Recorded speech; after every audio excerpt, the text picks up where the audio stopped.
So మీరింత బాగా పడుతున్నారు. మంచిగా ఫేమస్ అయిపోయారు. సోషల్ మీడియా అంతా మీరే కనిపిస్తున్నారు. మరి మీ మమ్మీ ఏమనుకుంటున్నారో ఒకసారి తెలుసుకుందామా? తెలుసుకుందామండి. మరి మమ్మీని వచ్చేయమనండి ఇంటర్వ్యూలోకి. అమ్మా రా. అమ్మ నమస్తే. నమస్తే అమ్మ. ఎలా ఉన్నారు? మంచిగానే ఉన్నమ్మా. ఓకే.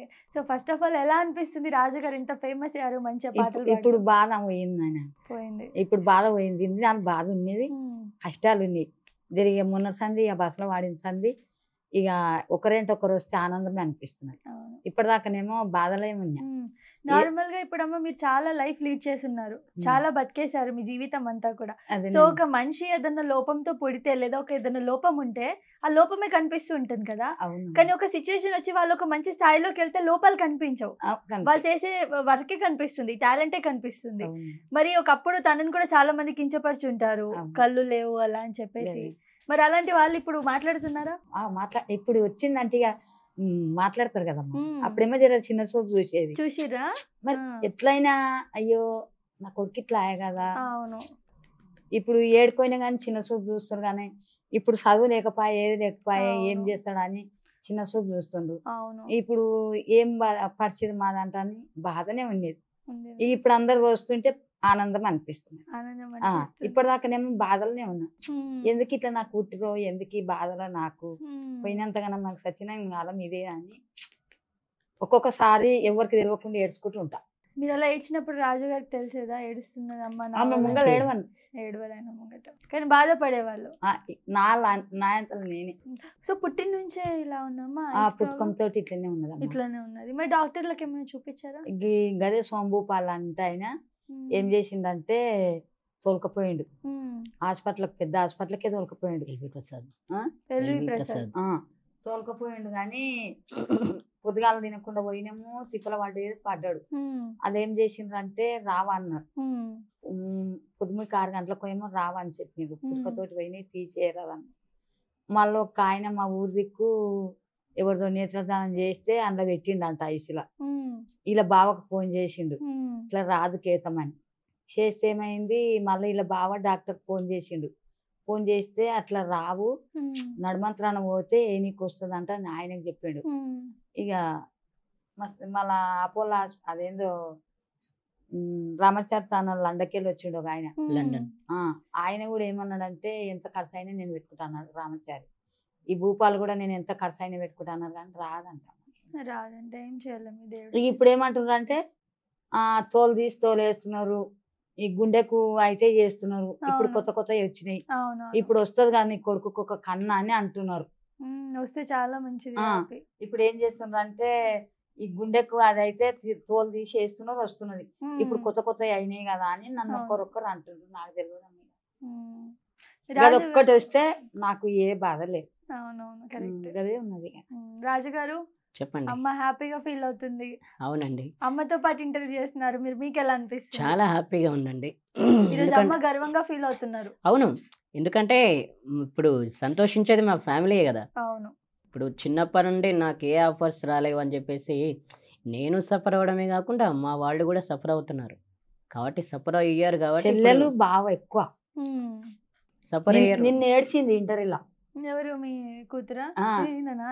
చిన్న ఆమె ఏడ్చినాక ఈయన ఏడ్చింది. ఇద్దరిని పట్టలేకపోతున్నాం. ఇంటికాడ మెట్ల మీద కూర్చున్నారు, ఒక్కరికొక్కరు మస్తు ఏడుస్తున్నారు. నేను ఏ ఇంటర్వ్యూలో చూడలేదు, నిన్ను ఏడ్చిండు. అదేందో ప్రేమ వచ్చిందేమో అంటే చెల్లెలు ఏమంటుందంటే మాకు ఇంతమంది 4 అన్నదమ్ములు, మా నాయనతో 4 అక్కలు చెల్లెళ్ళు, మమ్మల్ని ఎవరు చూడలేదు కదా, మమ్మల్ని ఎవరు దగ్గర లేదు కదా, మాకు ఇట్లా మా అన్ని ఇట్లా మేము ఇట్లా అయినందుకు మమ్మల్ని ఎవరు చూడలేదు కదా అని మాకు ఎవ్వరు లేరు. మా అమ్మ వాళ్ళ అమ్మగారు లేరు, మా నాయన వాళ్ళ అమ్మగారు లేరు, ఎవ్వరు లేరు. ఇక మేమే మా నాయన పోయి కూడా ఇన్ని దినాలు ఆయన మమ్మల్ని ఎవరి దగ్గర ముందులే అని వాళ్ళకి ఏడుపు వచ్చింది. ఏడ్చింది. ఓకే. సో రాజుగారు ఎప్పుడైనా ఇప్పుడు పుట్టిన నుంచి ఐస్ లేవు కాబట్టి అందరిలాగా మీరు కాదు, అందరికంటే డిఫరెంట్, ప్రపంచం చూడలేదు, ఒక మనిషి ముఖమే చూడలేదు అసలు పుట్టిన నుంచి. ఎలా ఫీల్ అవుతారు మనుషుల్ని?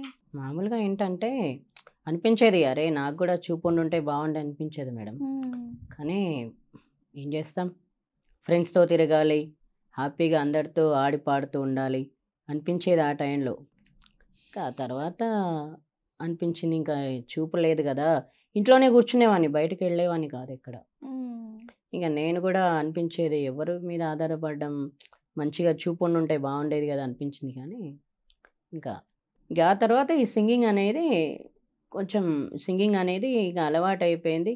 ఎలాగైనా సాధించాలని అనిపించింది ఓకే. చిన్నప్పటి నుండి. ఇం- అలా అలా అలా అలా అలవాటు అయిపోయింది. ఈ 2 సమస్యలు, ఓకే. ఈ చెల్లెలు సమస్య, ఈ స్కూల్కి సమస్య. తోలుకపోయేది.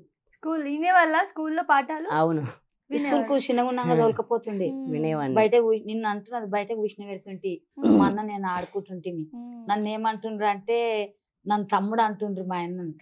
ఇప్పటికైనా మీ అక్క అంటారు. జర పెద్దగా ఉన్నది ఆమె, అక్క అంటారు. చెల్లెలు ఆమె బాగా పోయింది.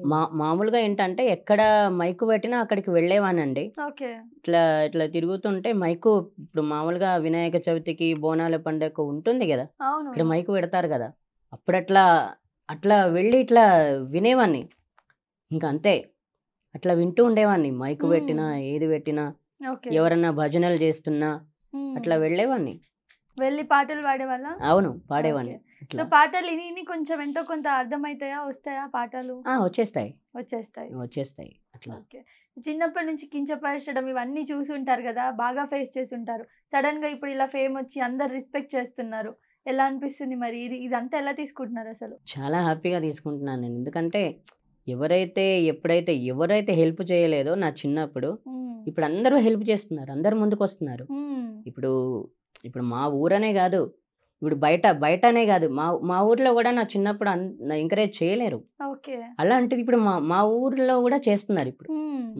ఓకే. సజ్జనార్ సార్ మీకు మంచిగా రెస్పాండ్ అయ్యారు ఆ వీడియోకి, అలాగే మిమ్మల్ని బాగా రిసీవ్ చేసుకున్నారు, సమ్మానం చేశారు సజ్జనార్ సార్ అని చెప్పి విన్నాం కదా. అవును, అది ఎలా అనిపిస్తుంది మరి? చాలా హ్యాపీగా ఉందండి. ఎందుకంటే అసలు చెప్పుకోమే అందరూ ఆయన గురించే చెప్పారు. అసలు ఓకే. ఎప్పుడైతే ఆవిడ శిల్ప గారు పెట్టారో ఆ రోజు నైట్ నుంచి నేను సండే రోజు రాగానే అందరూ అదే చెప్తున్నారు, సజ్జనార్ సార్ చూసారు ఆ అమ్మాయి పెళ్లి కూడా కాలేదు, చిన్నగానే ఉన్నది. కానీ నీలాకనే ఉంది. డైరెక్ట్ ఆయనను కలవడం అనేది చాలా హ్యాపీ.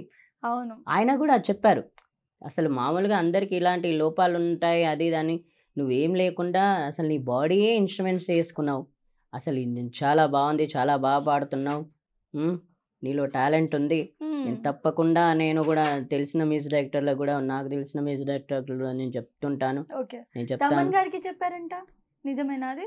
ఇప్పుడు ఎంఎం కీరవాణి సార్కి ఆయన రిక్వెస్ట్ మెసేజ్ పెట్టారంట, ఇది మా ఇతన్ని కూడా ఒక్కసారి ఇచ్చి చూడండి అని. చూసి ఇండియన్ ఐడల్ ఉంది కదా, అవును, ఆ ఇండియన్ ఐడల్ 4లో పాడిస్తానని చెప్పారంట. ఓకే. ఇతనికి ఛాన్స్ ఇచ్చారా? మీకు నమ్మకం ఇచ్చారా సాంగ్ పాడిస్తాను? అందుకనే చాలా హ్యాపీగా ఉన్నా. అందుకే ఫుడ్ తింటున్నప్పుడు. ఓకే. ఫుడ్ తింటున్నారా?